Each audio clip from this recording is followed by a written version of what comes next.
1 Samuel 4. La parole de Samuel s'adressait à tout Israël. Israël sortit à la rencontre des Philistins pour combattre. Ils campèrent près d'Ében-Ézer et les Philistins étaient campés à Aphek. Les Philistins se rangèrent en bataille contre Israël et le combat s'engagea. Israël fut battu par les Philistins qui tuèrent sur le champ de bataille environ 4000 hommes. Le peuple rentra au camp et les anciens d'Israël dirent : Pourquoi l'Éternel nous a-t-il laissé battre aujourd'hui par les Philistins ? Allons chercher à Silo l'arche de l'alliance de l'Éternel, qu'elle vienne au milieu de nous et qu'elle nous délivre de la main de nos ennemis. Le peuple envoya à Silo, d'où l'on apporta l'arche de l'alliance de l'Éternel des armées qui siège entre les chérubins. Les deux fils d'Éli, Ophni et Phinéas, étaient là, avec l'arche de l'alliance de Dieu. Lorsque l'arche de l'alliance de l'Éternel entra dans le camp, tout Israël poussa de grands cris de joie et la terre en fut ébranlée.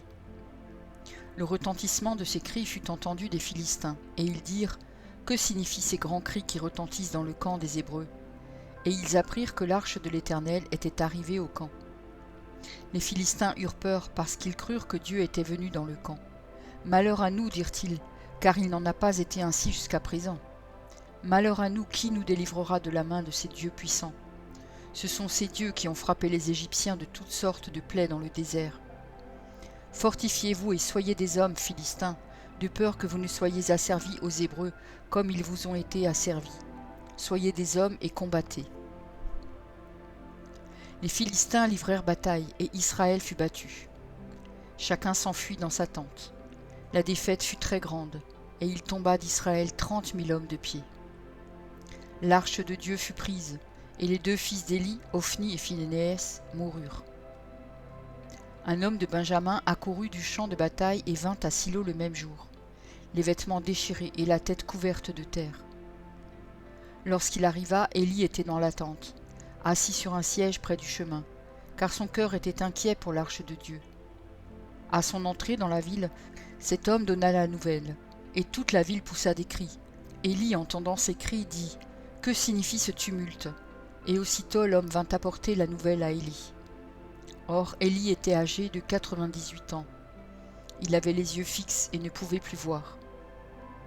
L'homme dit à Éli : J'arrive du champ de bataille, et c'est du champ de bataille que je me suis enfui aujourd'hui. Éli dit : Que s'est-il passé, mon fils ? Celui qui apportait la nouvelle dit en réponse : Israël a fui devant les Philistins, et le peuple a éprouvé une grande défaite. Et même tes deux fils, Ophni et Phinéas, sont morts, et l'arche de Dieu a été prise. À peine eut-il fait mention de l'arche de Dieu qu'Éli tomba de son siège à la renverse, à côté de la porte. Il se rompit la nuque et mourut, car c'était un homme vieux et pesant. Il avait été juge en Israël pendant 40 ans. Sa belle-fille, femme de Phinéas, était enceinte et sur le point d'accoucher. Lorsqu'elle entendit la nouvelle de la prise de l'arche de Dieu, de la mort de son beau-père et de celle de son mari, elle se courba et accoucha, car les douleurs la surprirent. Comme elle allait mourir, les femmes qui étaient auprès d'elle lui dirent : Ne crains point, car tu as enfanté un fils. Mais elle ne répondit pas et n'y fit pas attention.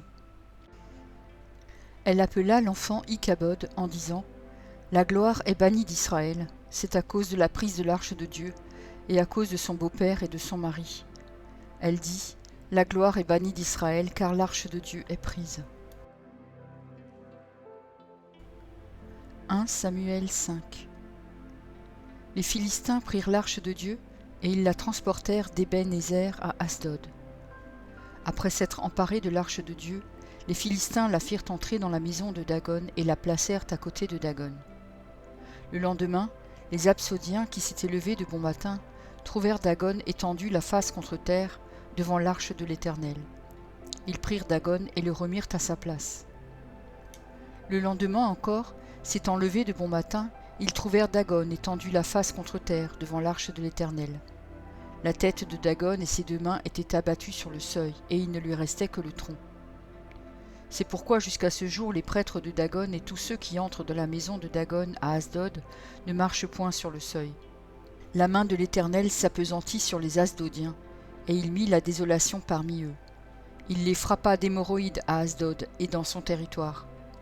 Voyant qu'il en était ainsi, les gens d'Asdod dirent : L'arche du Dieu d'Israël ne restera pas chez nous, car il appesantit sa main sur nous et sur Dagon, notre Dieu. » Et ils firent chercher et assemblèrent auprès d'eux tous les princes des Philistins, et ils dirent : « Que ferons-nous de l'arche du Dieu d'Israël » Les princes répondirent : « Que l'on transporte à Gath l'arche du Dieu d'Israël. » Et l'on y transporta l'arche du Dieu d'Israël. Mais après qu'elle eut été transportée, la main de l'Éternel fut sur la ville, et il y eut une très grande consternation. Il frappa les gens de la ville depuis le petit jusqu'au grand, et ils eurent une éruption d'hémorroïdes. Alors ils envoyèrent l'arche de Dieu à Écron. Lorsque l'arche de Dieu entra dans Écron, les Écroniens poussèrent des cris en disant : « On a transporté chez nous l'arche du Dieu d'Israël, pour nous faire mourir, nous et notre peuple. » Et ils firent chercher et assemblèrent tous les princes des Philistins, et ils dirent : « Renvoyez l'arche du Dieu d'Israël, qu'elle retourne en son lieu, et qu'elle ne nous fasse pas mourir, nous et notre peuple. » Car il y avait dans toute la ville une terreur mortelle. La main de Dieu s'y appesantissait fortement. Les gens qui ne mouraient pas étaient frappés d'hémorroïdes, et les cris de la ville montaient jusqu'au ciel. 1 Samuel 6. L'arche de l'Éternel fut 7 mois dans le pays des Philistins. Et les Philistins appelèrent les prêtres et les devins, et ils dirent : « Que ferons-nous de l'arche de l'Éternel ? Fais-nous connaître de quelle manière nous devons la renvoyer en son lieu. » Ils répondirent : « Si vous renvoyez l'arche du Dieu d'Israël, ne la renvoyez point à vide, mais faites à Dieu un sacrifice de culpabilité. Alors vous guérirez, et vous saurez pourquoi sa main ne s'est pas retirée de dessus vous. » Les Philistins dirent : « Quelle offrande lui ferons-nous » Ils répondirent : « 5 tumeurs d'or et 5 souris d'or, d'après le nombre des princes des Philistins, car une même plaie a été sur vous tous et sur vos princes. Faites des figures de vos tumeurs et des figures de vos souris qui ravagent le pays, et donnez gloire au Dieu d'Israël. Peut-être cessera-t-il d'appesantir sa main sur vous, sur vos dieux et sur votre pays. Pourquoi endurciriez-vous votre cœur, comme les Égyptiens et Pharaon ont endurci leur cœur? N'exerça-t-il pas ses châtiments sur eux, et ne laissèrent-ils pas alors partir les enfants d'Israël? Maintenant faites un char tout neuf, et prenez 2 vaches qui allaitent et qui n'aient point porté le joug. Attelez les vaches au char, et ramenez à la maison leurs petits qui sont derrière elles. Vous prendrez l'arche de l'Éternel, et vous la mettrez sur le char. Vous placerez à côté d'elle, dans un coffre, les objets d'or que vous donnez à l'Éternel en offrande pour le péché. Puis vous la renverrez, et elle partira. Suivez-la du regard. Si elle monte par le chemin de sa frontière vers Beth-Shemesh, c'est l'Éternel qui nous a fait ce grand mal. Sinon, nous saurons que ce n'est pas sa main qui nous a frappés, mais que cela nous est arrivé par hasard. » Ces gens firent ainsi. Ils prirent 2 vaches qui allaitaient et les attelèrent au char, et ils enfermèrent les petits dans la maison. Ils mirent sur le char l'arche de l'Éternel, et le coffre avec les souris d'or et les figures de leurs tumeurs. Les vaches prirent directement le chemin de Beth-Shemesh. Elles suivirent toujours la même route en mugissant, et elles ne se détournèrent ni à droite ni à gauche. Les princes des Philistins allèrent derrière elles jusqu'à la frontière de Beth-Shemesh. Les habitants de Beth-Shemesh moissonnaient les blés dans la vallée. Ils levèrent les yeux, aperçurent l'arche et se réjouirent en la voyant. Le char arriva dans le champ de Josué de Beth-Shemesh et s'y arrêta. Il y avait là une grande pierre. On fendit le bois du char et l'on offrit les vaches en holocauste à l'Éternel. Les Lévites descendirent l'arche de l'Éternel et le coffre qui était à côté d'elle et qui contenait les objets d'or. Et ils posèrent le tout sur la grande pierre. Les gens de Beth-Shemesh offrirent en ce jour des holocaustes et des sacrifices à l'Éternel. Les 5 princes des Philistins, après avoir vu cela, retournèrent à Écron le même jour. Voici les tumeurs d'or que les Philistins donnèrent à l'Éternel en offrande pour le péché. Une pour Asdod, une pour Gaza, une pour Ascalon, une pour Gath, une pour Écron. Il y avait aussi des souris d'or selon le nombre de toutes les villes des Philistins, appartenant aux 5 chefs, tant des villes fortifiées que des villages sans murailles. C'est ce qu'atteste la grande pierre sur laquelle on déposa l'arche de l'Éternel, et qui est encore aujourd'hui dans le champ de Josué de Beth-Shemesh. L'Éternel frappa les gens de Beth-Shemesh lorsqu'ils regardèrent l'arche de l'Éternel. Il frappa 50 000, 70 hommes parmi le peuple. Et le peuple fut dans la désolation, parce que l'Éternel l'avait frappé d'une grande plaie. Les gens de Beth-Shemesh dirent: Qui peut subsister en présence de l'Éternel, de ce Dieu saint? Et vers qui l'arche doit-elle monter en s'éloignant de nous? Ils envoyèrent des messagers aux habitants de Kirjath-Jéarim pour leur dire: Les Philistins ont ramené l'arche de l'Éternel, descendez et faites-la monter vers vous. 1 Samuel 7. Les gens de Kirjath-Jéarim vinrent et firent monter l'arche de l'Éternel. Ils la conduisirent dans la maison d'Abinadab, sur la colline, et ils consacrèrent son fils Éléazar pour garder l'arche de l'Éternel. Il s'était passé bien du temps depuis le jour où l'arche avait été déposée à Kirjath-Jéarim. 20 années s'étaient écoulées. Alors toute la maison d'Israël poussa des gémissements vers l'Éternel. Samuel dit à toute la maison d'Israël: Si c'est de tout votre cœur que vous revenez à l'Éternel, ôtez du milieu de vous les dieux étrangers et les Astartès. Dirigez votre cœur vers l'Éternel, et servez-le lui seul, et il vous délivrera de la main des Philistins. Et les enfants d'Israël ôtèrent du milieu d'eux les Baals et les Astartès, et ils servirent l'Éternel seul. Samuel dit: Assemblez tout Israël à Mitzpa, et je prierai l'Éternel pour vous. Et ils s'assemblèrent à Mitzpa. Ils puisèrent de l'eau et la répandirent devant l'Éternel, et ils jeûnèrent ce jour-là en disant: Nous avons péché contre l'Éternel. Samuel jugea les enfants d'Israël à Mitzpa. Les Philistins apprirent que les enfants d'Israël s'étaient assemblés à Mitzpa, et les princes des Philistins montèrent contre Israël. À cette nouvelle, les enfants d'Israël eurent peur des Philistins, et ils dirent à Samuel: Ne cesse point de crier pour nous à l'Éternel notre Dieu, afin qu'il nous sauve de la main des Philistins. Samuel prit un agneau de lait et l'offrit tout entier en holocauste à l'Éternel. Il cria à l'Éternel pour Israël, et l'Éternel l'exauça. Pendant que Samuel offrait l'holocauste, les Philistins s'approchèrent pour attaquer Israël. L'Éternel fit retentir en ce jour son tonnerre sur les Philistins, et les mit en déroute. Ils furent battus devant Israël. Les hommes d'Israël sortirent de Mitzpa, poursuivirent les Philistins et les battirent jusqu'au-dessous de Beth-Kar.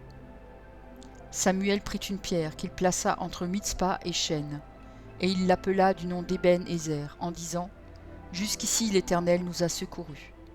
Ainsi les Philistins furent humiliés, et ils ne vinrent plus sur le territoire d'Israël. La main de l'Éternel fut contre les Philistins pendant toute la vie de Samuel. Les villes que les Philistins avaient prises pour Israël retournèrent à Israël, depuis Écron jusqu'à Gath, avec leur territoire. Israël les arracha de la main des Philistins, et il y eut paix entre Israël et les Amoréens.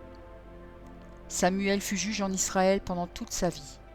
Il allait chaque année faire le tour de Béthel, de Gilgal et de Mitzpa, et il jugeait Israël dans tous ces lieux. Puis il revenait à Rama, où était sa maison, et là il jugeait Israël, et il y bâtit un autel à l'Éternel. 1 Samuel 8. Lorsque Samuel devint vieux, il établit ses fils juges sur Israël. Son fils premier-né se nommait Joël, et le second Abijah. Ils étaient juges à Beër-Shéba. Les fils de Samuel ne marchèrent point sur ses traces. Ils se livraient à la cupidité, recevaient des présents et violaient la justice. Tous les anciens d'Israël s'assemblèrent et vinrent auprès de Samuel à Rama. Ils lui dirent: Voici, tu es vieux, et tes fils ne marchent point sur tes traces. Maintenant, établis sur nous un roi pour nous juger, comme il y en a chez toutes les nations. Samuel vit avec déplaisir qu'il disait: Donne-nous un roi pour nous juger. Et Samuel pria l'Éternel. L'Éternel dit à Samuel: Écoute la voix du peuple dans tout ce qu'il te dira, car ce n'est pas toi qu'il rejette, c'est moi qu'il rejette, afin que je ne règne plus sur eux.